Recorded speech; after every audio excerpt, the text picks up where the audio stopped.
everybody, how's it going today? Glowplasma231 here, back in detail about Taiga Knopf and Amagami Sister, chapter number 182. This chapter is titled 182nd Knot Tying This Guys Together Investigation. And before we get started on this video, I quickly need to say a few things. Mainly, this is my first video that I'm recording back at my college campus. It has been about 4 days since I recorded the last video back home, so I sort of not had any video time to really record. I've been helping out with I'm in the honors college at my college, so I've been helping out with moving people in and just community service stuff like that. And in the process of all of that, I have a brand new roommate that I've not had before, and they haven't even moved in at this point yet. I'm still 5 or 6 days before classes are really starting, so it's sort of one of those situations where they're moving in later on.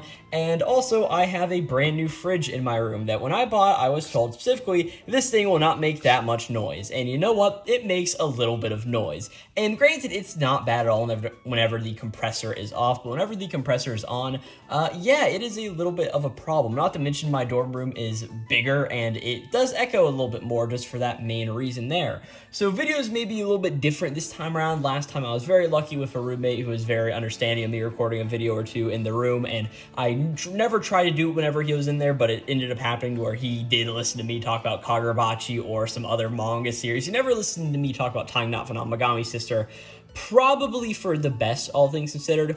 But being that I'm in a new dorm room with a new fridge that you'll probably hear click, and hopefully the compressor doesn't ruin the video too much whenever it pops on. I literally, as soon as I heard a compressor pop off, I'm like, I need to get the video started recording right this second.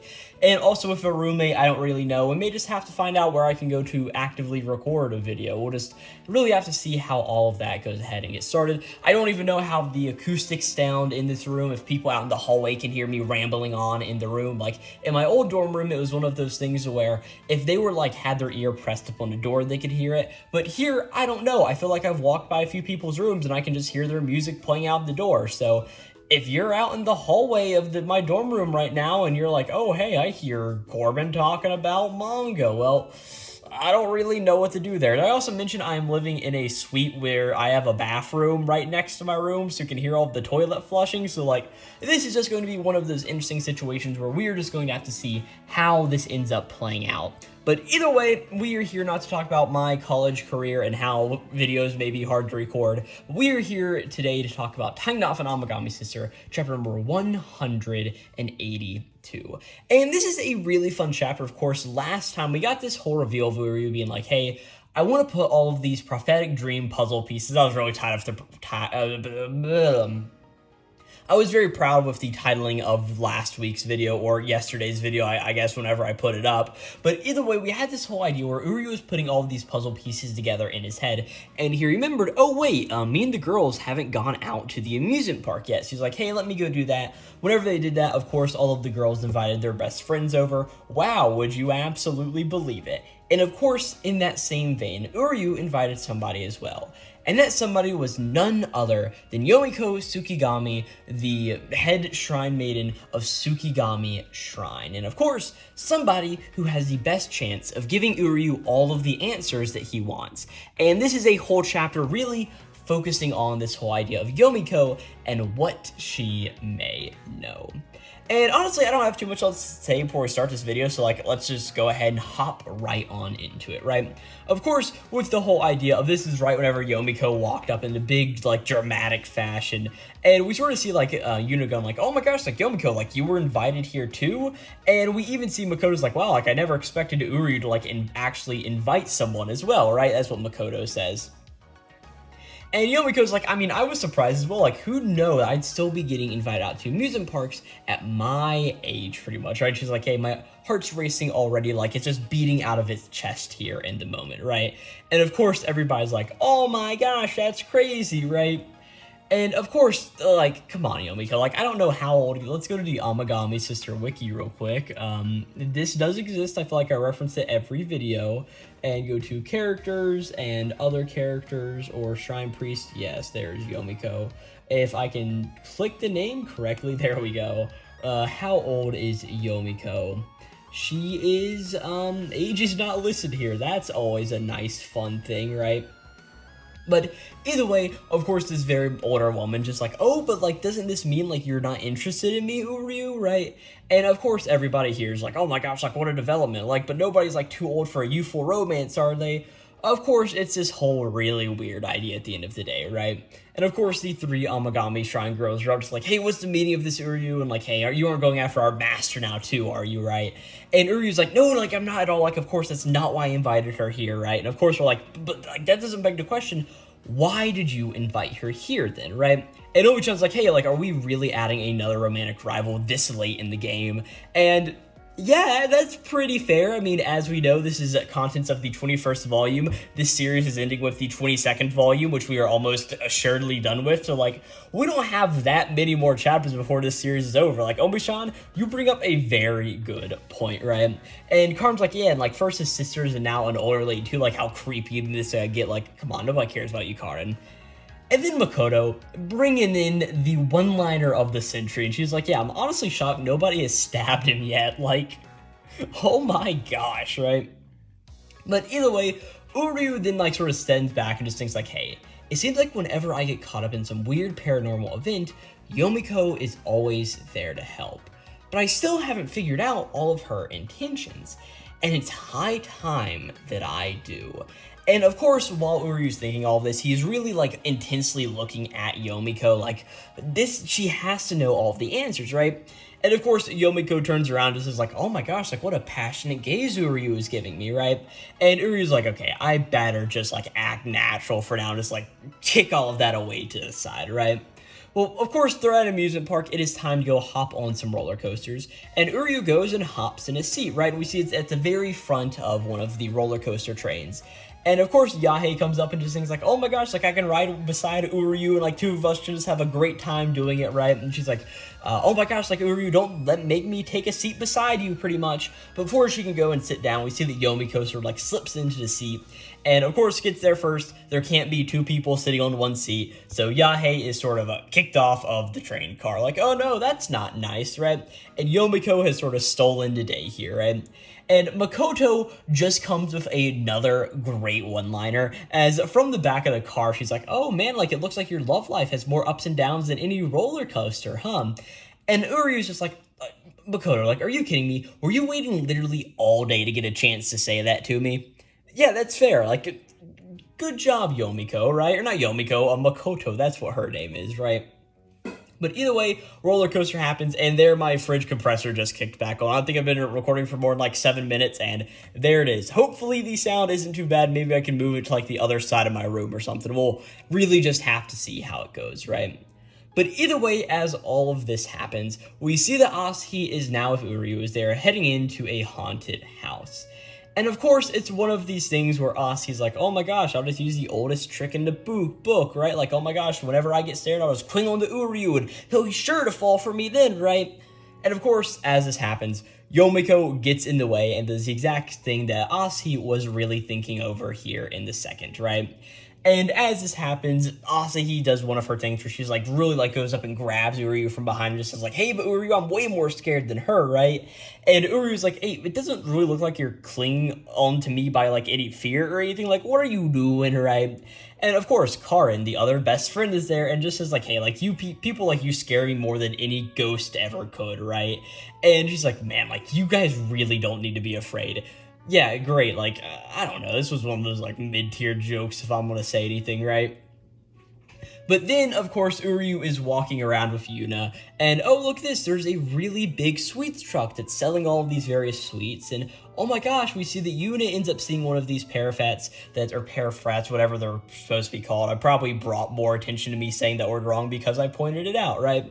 But we see that we see that Yuna sees one of these and it's like, oh my gosh, like it's for you and a special someone, right? And she's like, oh my gosh, like I want to get one of those, right? And she's like, hey Uryu, why don't we get one of these, right? But we see that Yomiko has already bought something from this truck and is trying to like force feed it into Uryu's mouth. And Uryu's like, but I said I'm not hungry, right?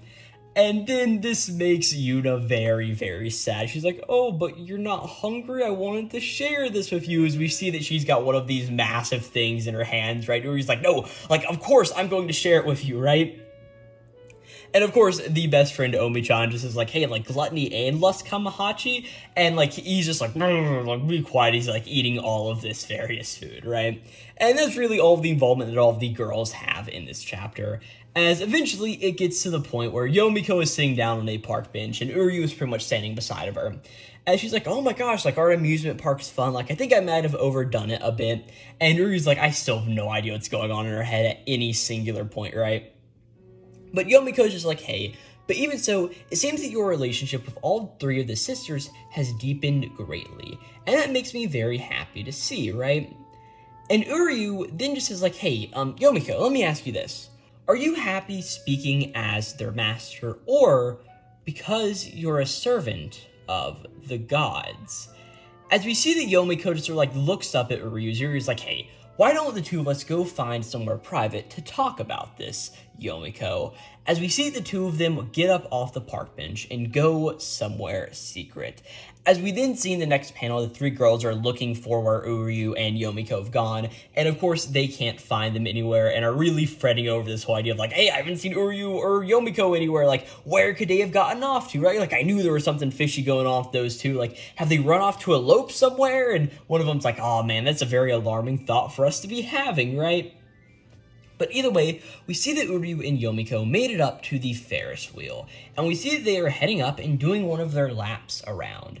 As Yomiko is just like, oh my gosh, like, now I've been invited on a private Ferris Wheel ride, like, you really must be interested in me, Uryu, right? And Uryu's like, I already told you, I'm not in the slightest. As Yomiko just is like, oh, you're not? Like, I guess I misunderstood then. As we just get a shot of Yomiko's eyes, as she just looks over to Uryu, and the way that Yomiko is drawn here, it almost looks like she has like those cat eyes, like those slits there in the moment, really reminding me of like the fox mask that we have seen almost plenty in this series. Or, I'm sorry, the fox mask I think had like those circular eyes. I think one of the other masks that we saw had these slitted eyes? Maybe, I'm not so sure about it here in the moment, right? But it almost like a snake eye or like a cat eye or something like that. As we see that Yomiko's is like, oh, you see? I was under the impression that you are quite interested in exactly what I know. And Uryu's like, oh, like, does that mean you're finally owning up to it? Like, even though you've been dodging all of my questions this time? And we see that Yomiko's like, oh, like, of course, the Day of Destiny is almost upon us. And Uryu's like, Day of Destiny, like, what are you talking about, right? As Yomiko's like, okay, let's, like, step it back a notch. What is it that you actually want from me? And Uryu's like, okay, we've spoken before about my prophetic dreams, and I actually even had one about coming to the amusement park today. And then there's what the other you told me in a branch world, about how the gods know every possible destined match between people. And it seems plausible to me that if gods know the future, they could show it to somebody pretty easily. And Yomiko's really picking up on all of these ideas, being like, okay then, so you think that your prophetic dreams are being sent to you by the gods. And Uryu's like, not exactly. Whenever I traveled the Yahe's past, and whenever I switched bodies with Yuna, I saw a strange person wearing a fox mask, who I'm pretty sure is a god. And it's hard for me not to assume that all these strange things are the gods doing. And my guess is that you know exactly who that fox masked person is, don't you, Yomiko? And he's like, hey, so tell me, what does this god want, and why are they doing all of these things to me? And it's a bit of like an awkward silence between Yomiko and Uryu as all this happens, as Yomiko eventually just says like, oh, he. Like, you're like the detective confronting the prime suspect. And unfortunately, I hate to break it to you, but you are completely wrong. For one thing, this isn't the work of the gods at all. And Uryu's like, what are you talking about? And he's like, but that's impossible. Like, who else but a god could do all of these crazy things? As Yomiko just lifts up her right hand and points it out and holds it out palm upwards towards Uryu and just says like, oh, everything that's happened is because of you, Uryu. As we get this 2-page spread here in the moment, one side of the page is we just see Yomiko saying all of this, and the other side is Uryu looking very shocked, like what are you talking about, right? As Yomiko just continues saying, all of the strange things that have happened to you are your own doing, Uryu. And the final page of this chapter is another really cool one, as we see all of these knots, all of these strings, the red cords that the sisters carry that we've seen tying the knots throughout this entire series. All of them are making their way down and weaving around Uryu's body, as Uryu's like, what are you talking about? Me? And that's where we end this chapter of Tying Knot of an Amagami Sister, chapter number 182. This was a really fun chapter, in my opinion. On one hand, we have all of these ideas where, like, Uryu is going around and, like, oh my gosh, Yomiko is getting in the way between Uryu and all the girls. Like, oh my gosh, it's so crazy, right? And that is definitely not my favorite part of this chapter whatsoever. Is it fun? Yes. Is it just like the typical things that we get in this series? Yes. It's a harem comedy. It's really what you expect to get from it. But at the end of the day, really all of the big developments happen in the later half of this chapter, or not even the later half of this chapter, really the last third of it, where Yomiko and Uryu are in the Ferris Wheel, and it's this whole idea of Uryu finally confronting Yomiko, the person who's been so mysterious this entire series. I mean, Yomiko has been around since volume 3, and here we are almost 18 volumes later, and we are finally figuring out what all of this means. And really, I have no idea what this could really show. The whole idea of like, hey, Uryu, this is your doing. And like the whole time, I mean, of course, most of this fandom has had the same idea of everybody knows who the god actually is, or who the trickster god into Fox Mask is. It is most likely Chiyu, who is the foster mother, or the Amagami Shrine, like, the girl's mother, pretty much. That is the whole idea. Like, that's most likely who it is. We've seen that she's got black hair. This fox demon has black hair. And if I'm not mistaken, haven't we seen Yomiko and the fox demon talk before? Like, I may just be forgetting all of these things here and there. Like I said in last video, I read this series a long time ago, and then I sort of forgot to make videos about it, being that all of my scheduling and all of that various stuff. But it's this whole idea of we're finally unraveling the mystery, and Uryu is the reason for all of this. And that's just a really cool twist and reveal, and I really hope next chapter really delves us further into what all of that could mean, because I think it's going to be really fun to figure out even more. But yeah, that's really all I got to say about this chapter, Tying Knot of an Amagami Sister number 182. And hey, if you did enjoy this video, well, lucky for you guys, I've got plenty of other anime and manga related videos on the channel. I've done 6 other videos in the Amagami Sister series, so I will have that playlist linked down in the description box of this video, along on the end card of this video. And if you guys like any other anime and manga related series, mainly things that run in Shonen Jump, I know this series is weird that it runs in Weekly Shonen Magazine, and yet I still cover it, but I don't think you guys are probably complaining any, right? But I cover plenty of other Shonen Jump stuff along with just other anime and manga, so just go check out my channel at Glowplasma. And yeah, hopefully I will be seeing you guys tomorrow, talk about Tying Knot of an Amagami Sister, chapter number 183. But as normal, no promises. And yeah, I will see you guys whenever that video comes out. Again, this is chapter number 182, titled Tying the Skies Together, Investigation. And oh boy, investigate did Uryu do. And yeah, with all of that, I'll catch you guys next time this week. Glowplasma 231, signing out. Yuna, still best girl.